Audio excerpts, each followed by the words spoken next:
Well, as you know, Georgia has 7 deadlies. You know, when there's a victim involved, and you know, if a gun's involved in a crime and someone's hurt with that weapon, burglary, you know, a person's home is their castle. You don't go into a person's home. And in fact, if they are repeat offenders, if they have repeated the same type of offense, and some of them, quite frankly, it's real easy to see. We've all seen horrific pictures of what one human being can do to another. Those are real easy. A 17-year-old kid breaking into a car is real easy to say that you're just mad at him. It's the ones where they're starting to move from, there's that middle ground where you're not sure, and that's where the discretion comes in. And how do you know that? You have to trust the prosecutor and the defense lawyer to do that. If you mentioned that, you know, the judge wants negotiated settlements coming in, you have to rely on your counsel that's in front of you. As a prosecutor, that's what we get to determine. You know, we make recommendations to the defense lawyers. They either take it or they don't. They take it to their client. And if it's not, that's how you get a trial.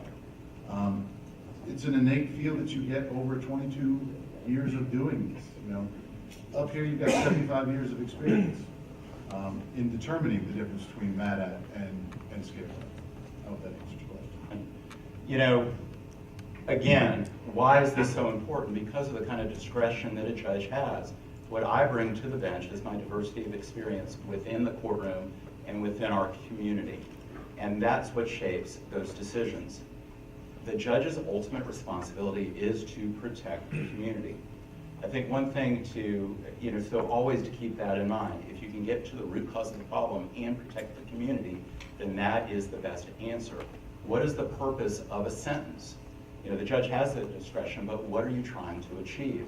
Number one is to protect the community. If someone needs to be in prison, otherwise he's going to go out and kill somebody else, then that's number one.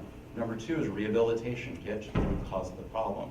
A third important element is restitution, make the victim financially whole, and don't ever forget about the victim. Also a deterrent to let our community know that this is not acceptable, and also that we care about each other, and that we're going to bring up our weakest.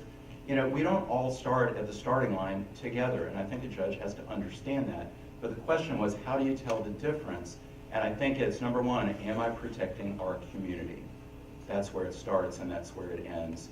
And my job is to protect you and all the people of Fulton County. To answer your question, first of all, I think it's a poor characterization, actually. I don't think that the judge should have the temperament that one should be angry at the defendants. I think that's a bad forum for a defendant or any litigant to have to come before.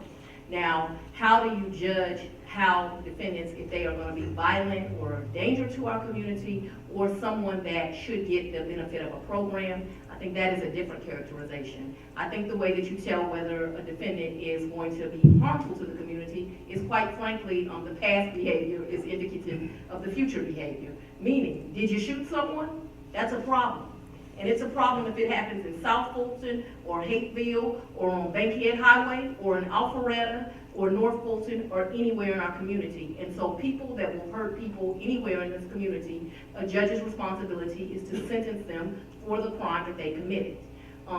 The defendants that you are disappointed in, maybe, if that's even an appropriate thing, you have a young kid and you see he's making bad decisions, you put that young defendant into a tough program, a program where they have to give community service and pay back restitution and make a victim whole and certainly do things that benefit our community so we don't see them again.